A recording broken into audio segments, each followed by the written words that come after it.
Assalamualaikum warahmatullahi wabarakatuh. Perkenalkan, nama saya Muhammad Iza Ramadan dari kelas 10 MIPA 5. Hari ini saya akan menjelaskan perkembangan Islam di Indonesia. Kedatangan agama Islam terjadi pada abad ke-7. Penyebaran agama Islam itu dilakukan oleh para pedagang dari Arab, Gujarat, dan Persia. Abad inilah yang menjadi awal kedatangannya agama Islam. Pada masa ini, Islam datang ke wilayah-wilayah Jawa dan Sumatera. Mereka diterima dengan baik karena membawa prinsip-prinsip perdamaian, persamaan antar manusia atau tidak ada kasta dan menghilangkan perbudakan. Agama Islam berasal dari tanah Arab dan dari tanah Arab lah berkembang lagi ke kemana-mana. Di antaranya ke Gujarat atau India dan Persia. Demikian pula berangsur-angsur meluas ke arah timur sampai hingga ke Semenanjung Malaka. Di samping itu, perdagangan Indonesia dan para mubalik Indonesia yang sudah masuk Islam juga ikut menyebarkan agama Islam di berbagai wilayah Indonesia. Peran pengaruh Islam di Indonesia semakin luas di masyarakat dan terdapat beberapa teori yang menguatkan masuknya Islam. Daerah yang mula-mula menerima agama Islam adalah pantai barat di Pulau Sumatera. Dari tempat ini, Islam menyebar ke seluruh Indonesia.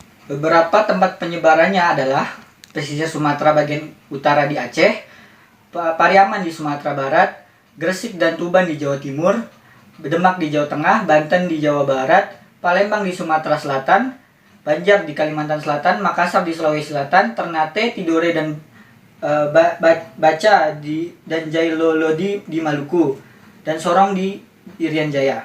Jalur-jalur yang menyebarkan agama Islam di Indonesia. Pertama, melalui jalur perdagangan. Jalur ini dimungkinkan karena orang-orang Melayu telah lama menjalin kontak dagang dengan orang Arab. Apalagi setelah berdirinya kerajaan Islam seperti Kerajaan Islam Malaka dan Kerajaan Islam Samudra Pasai di Aceh. Maka makin ramai pula para ulama dan pedagang Arab datang ke Nusantara atau Indonesia. Di samping mencari untuk keuntungan duniawi, juga mereka mencari keuntungan rohani, yaitu dengan menyebarkan agama Islam. Artinya mereka berdagang sambil menyiarkan agama Islam. Yang kedua, melalui jalur perkawinan. Para pedagang muslim itu ada yang menetap di Indonesia dan menikah dengan para penduduk di setempat.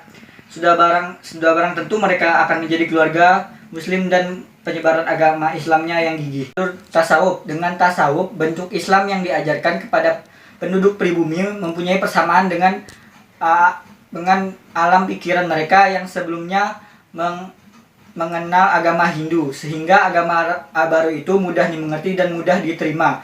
Kehidupan mistik bagi masyarakat Indonesia sudah menjadi bagian dari daya tarik tersendiri.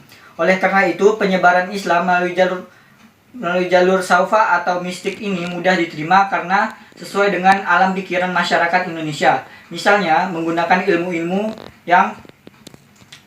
ilmu-ilmu hidayat dan kesaktian dalam proses penyebaran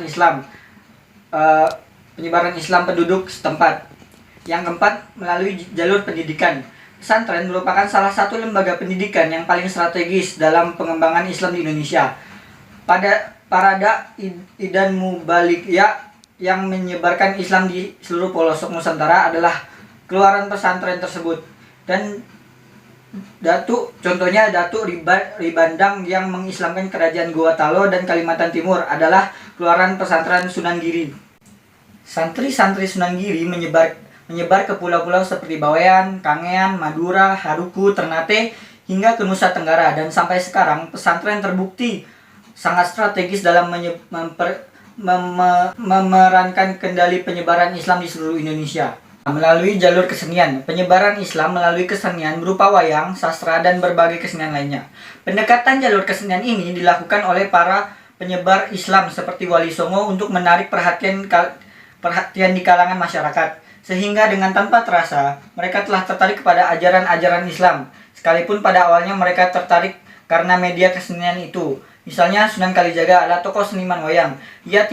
Ia tidak pernah meminta bayaran pertunjukan seni, tetapi ia meminta para penonton untuk mengikutinya mengucapkan kalimat syahadat. Sebagian cerita wayang masih dipetik dari cerita Mahabharata dan Ramayana, tetapi dalam cerita itu disisipkan ajaran-ajaran Islam. Kesenian itu juga dijadikan media islamisasi seperti sastra, yaitu hikayat, babat, dan sebagainya, seni arsitektur, dan seni ukir. Melalui jalur politik. Artinya, penyebaran Islam di Nusantara tidak terlepas dari dukungan yang kuat dari para sultan. Di Pulau Jawa, misalnya Kesultanan Demak, merupakan pusat dakwah dan menjadi pelindung perkembangan Islam. Begitu juga raja-raja lainnya di seluruh Nusantara. Raja Gua Talo di Sulawesi Selatan melakukan hal yang sama sebagaimana yang dilakukan oleh di Demak, Jawa.